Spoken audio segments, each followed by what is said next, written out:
दोस्तों, सावन के इस महीने में शिव के महात्म्य को वर्णन करते हुए हम आपसे शिव पुराण महात्म्य के अध्यायों का वर्णन कर रहे हैं। इससे पहले अध्याय 3 में हमने चंचुला की शिव कथा सुनने में रुचि और उसके शिवलोक गमन की कथा को कहा। उसी कड़ी को आज हम आगे बढ़ा रहे हैं, जिसमें हम चंचुला के पति विदुंग ब्राह्मण का वर्णन करने जा रहे हैं। दोस्तों, शिव पुराण महात्म्य के पहले अध्याय में चंचुला के अधर्मी पति, जिसका नाम विदुंग ब्राह्मण था, उसे मृत्यु के पश्चात पिशाच की योनि प्राप्त हुई। आज उसी की कथा को हम आगे बढ़ाते हुए आपके बीच में विदुंग का पिशाच योनि से उद्धार का वर्णन करने जा रहे हैं। तो आइए प्रारंभ करते हैं। सूत जी बोले, हे सौनक, एक दिन चंचुला आनंद में मग्न उमा देवी के पास चली गई और दोनों हाथ जोड़कर उनकी स्तुति करने लगी। चंचुला ने कहा, हे गिरिराज नंदिनी, हे स्कंद माता, हे उमा, आप सभी मनुष्यों एवं देवताओं द्वारा पूजित तथा समस्त सुखों को देने वाली हैं। आप शंभु प्रिया हैं, आप ही सगुणा और निर्गुणा हैं। हे सच्चिदानंद स्वरूपिणी माँ, आप ही प्रकृति की पोषक हैं।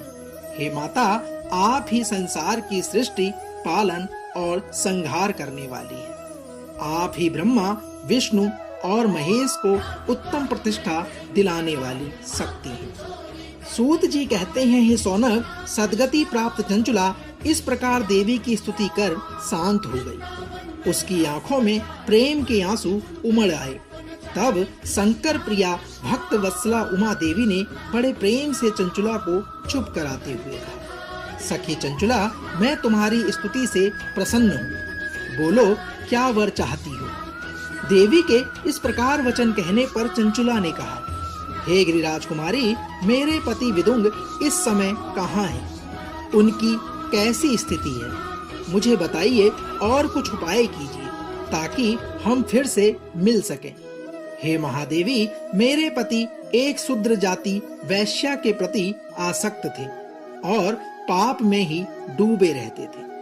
चंचुला के इस प्रकार के प्रश्न करने पर माँ गिरजा ने कहा, हे बेटी, तुम्हारा पति विदुंग बड़ा पापी था।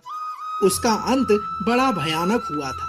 वैश्या का उपभोग करने के कारण वह मूर्ख नरक में अनेक वर्षों तक अनेक प्रकार के दुख को भोगकर अब शेष पाप को भोगने के लिए विंध्य पर्वत पर पिशाच की योनि में रह रहा है। वह दुष्ट वहीं वायु पीकर रहता है और सब प्रकार के कष्टों को सहता है। सूत जी कहते हैं, हे सौनक, माँ गौरी के इस प्रकार के वचन सुनकर चंचला अत्यंत दुखी हो गई। फिर मन को किसी तरह स्थिर करती हुई दुखी हृदय से माँ गौरी से उसने एक बार फिर पूछा, हे महादेवी, मुझ पर कृपा कीजिए और मेरे पापी पति का अब उद्धार कर दीजिए।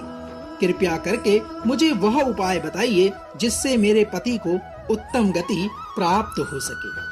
चंचुला के इस प्रकार कहने पर माँ गौरा ने कहा, यदि तुम्हारा पति विदुंग शिव पुराण की पुण्यमयी उत्तम कथा सुने तो वह इस दुर्गति को पार करके उत्तम गति का भागी हो सकता है।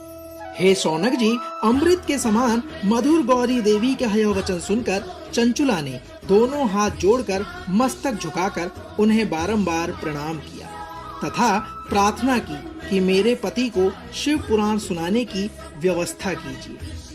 ब्राह्मण पत्नी चंचुला के बार बार प्रार्थना करने पर शिवप्रिया गौरी देवी ने भगवान शिव की महिमा का गान करने वाले गंधर्वराज तुम्बुरो को बुलाकर कहा, हे तुम्बुरो, तुम्हारी भगवान शिव में प्रीति है। तुम मेरे मन की सभी बातें जानकर मेरे कार्यों को सिद्ध करते हो। तुम मेरी इस सखी के साथ विंध्य पर्वत पर चले जाओ। वहाँ एक महाघोर और भयंकर पिशाच रहता है। पूर्व जन्म में वह पिशाच विदुंग नामक ब्राह्मण मेरी इस सखी चंचुला का पति था। वह वैश्यागामी हो गया था। वह स्नान संध्या आदि नित्य कर्म छोड़कर अपवित्र रहने लगा। क्रोध के कारण उसकी बुद्धि भ्रष्ट हो गई थी। दुर्जनों से उसकी मित्रता तथा सज्जनों से द्वेष बढ़ गया था। वह अस्त्र शस्त्र से हिंसा करता, लोगों को सताता और उनके घरों में आग लगा देता था। चांडालों से दोस्ती करता, वह रोज वेश्याओं के पास जाता था। पत्नी को त्याग कर दुष्ट लोगों से दोस्ती कर उन्हीं के संपर्क में रहता था। वह मृत्यु तक दुराचार में फंसा रहा। मृत्यु के बाद उसे पापियों के भोग स्थान यमपुरी में जब लाया गया, वहां घोर नरकों को सहकर इस समय वह विंध्य पर्वत पर पिशाच बनकर रह रहा है और पापों का फल भोग रहा है। तुम उसके सामने परम पुण्यमयी, पापों का नाश करने वाली शिव पुराण की दिव्य कथा का प्रवचन करो। इस कथा को सुनने से उसका हृदय सभी पापों से मुक्त होकर शुद्ध हो जाएगा और वह प्रेत योनि से मुक्त हो जाएगा। दुर्गति मुक्त होने पर उस विदुंग नामक पिशाच को विमान में बिठाकर तुम भगवान शिव के पास ले आना। सूत जी कहते हैं, हे सौनक, माँ उमा का आदेश पाकर गंधर्वराज तुम्बुरो प्रसन्नता पूर्वक अपने भाग्य की सराहना करते हुए चंचुला को साथ लेकर विमान से पिशाच के निवास स्थान विंध्य पर्वत पर पहुंच गया। वहां पहुंचकर उसने उस विकराल आकृति वाले पिशाच को देखा। उसका शरीर बहुत विशाल था, उसकी ठोड़ी बड़ी हुई थी। वह कभी हंसता, कभी रोता और कभी उछलता था। महाबली तुम्बुरो ने विदुंग नामक पिशाच को पांसों से बांध लिया। उसके पश्चात तुम्बुरो ने शिव पुराण की कथा कहने के लिए स्थान तलाश कर मंडप की रचना की।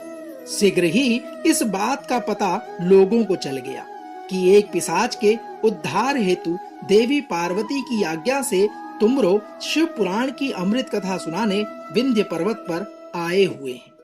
हे शौनक जी, उस कथा को सुनने के लोभ से बहुत से देवर्षि वहां पहुंच गए। सभी को आदर पूर्वक स्थान दिया गया। पिशाच विदुंग को पांसों में बांधकर आसन पर बिठाया गया और तब तुम्बुरो ने परम उत्तम शिव पुराण की अमृत कथा का गायन शुरू करा।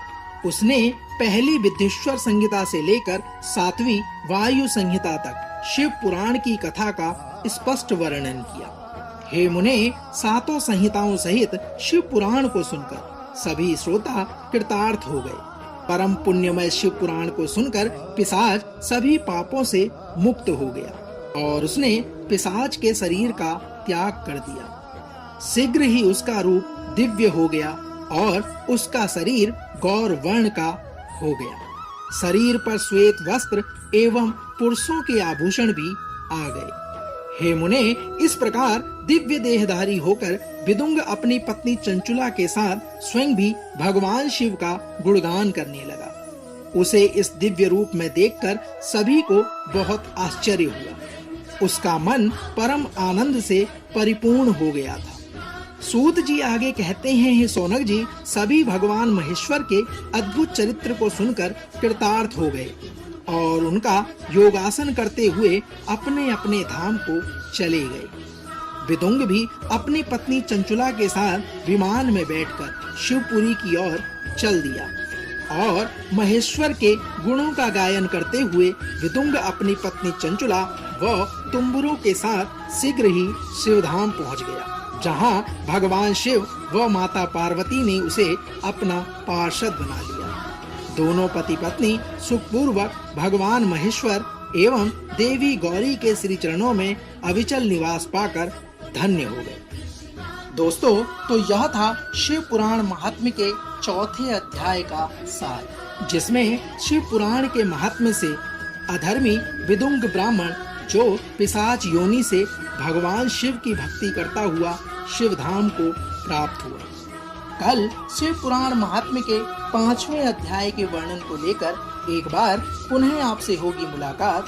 तब तक जय शिव शंकर, हर हर महादेव।